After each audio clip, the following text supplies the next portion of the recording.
আমি আজি বনাম অলপ বেলেগ ধৰণেৰে কাচকলৰ চিপছ। কাচকল দুটা লৈছো জোখমতে, এটা কণী, এটা পিয়াজ, জলকীয়া, অলপমান আদা। প্ৰথমতে কাচকলখিনি ধুনীয়াকৈ বাকলিটো গুচাই ল'ম। বাকলিটো গুচাই কাচকল দুইটা চাফাকৈ ধুই ল'ম। ধুই কিনে কাচকলখিনি ধুনীয়াকৈ সৰু সৰুকৈ কুটি ল'ম।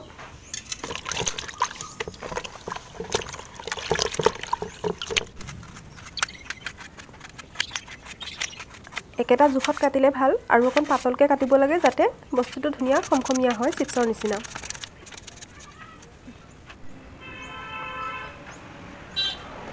তাৰপিছত আমি লৈ লোৱা পিঁয়াজটোৱে আৰু জলকীয়াখিনি ধুনীয়াকৈ কুটি ল'ম ধুই কিনে, লগতে আদাখিনিও। কুটাতকৈ যদি পাৰে ৰুকনিৰে ৰুকি ল'লে বেছি ভাল হয়, তেতিয়া চিপছৰ লগত ধুনীয়াকৈ মিল খাই যায়গৈ পিঁয়াজখিনি। লগতে মই বঙালী মেমেধু পাত দুটামানো লৈ লৈছোঁ গোন্ধটোৰ কাৰণে, বৰ ভাল লাগে। প্ৰথমতে কাচকলখিনি ল'লোঁ, তাতে পিঁয়াজখিনি মিলাই দিলোঁ, লগতে বঙালী মেমেধুৰ পাতখিনি কাটি লোৱা আৰু লগতে আদা, জলকীয়া আৰু লগতে যিটো আমি কণী লৈছিলোঁ সেই কণীটো তাতে ভাঙি দিম।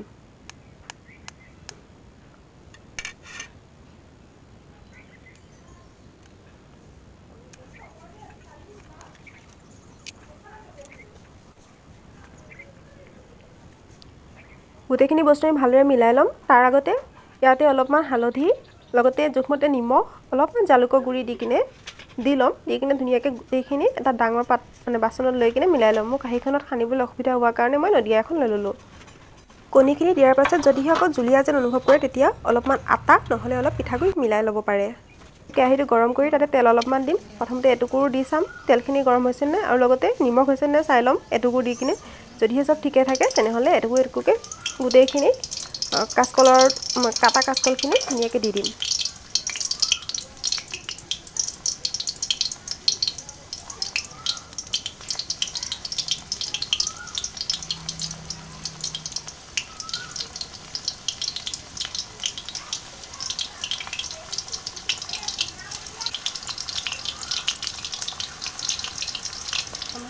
তাৰপিছত ধুনীয়াকৈ আমি লৰাই দিম। জুইটো প্ৰথমতে অকণ কমাই ৰাখিম, যেতিয়া নমাব হ'ব তেতিয়া অকণমান জুইটো বঢ়াই দিম যাতে চিপছখিনি কালাৰটো অকণ ধুনীয়াকৈ ৰঙা হৈ যায়। কম কমকৈ দি কিনে গোটেইখিনি অলপ যদি তেল সৰহকৈ দিব পাৰে তেনেহ'লে সৰহকৈ দি ল'ব। মোৰ ঘৰত গালি শুনিব লাগিব বেছি সৰহকৈ দিলে তেল, সেইকাৰণে অলপ কমাই মিলাই বনাইছোঁ। ধুনীয়াকৈ বনাই ল'ব। চিপছখিনি বনাই হৈ গ'ল। চাওক কি ধুনীয়া ৰং উঠিছে, একদম পূৰা পেকেটৰ চিপছৰ নিচিনা লাগিছে দেখিবলৈ। আৰু দেখাতেই নহয় খাবলৈও ছেম পেকেটতকৈ বেছি ভাল লাগে। আৰু তাৰ মাতটো শুনক,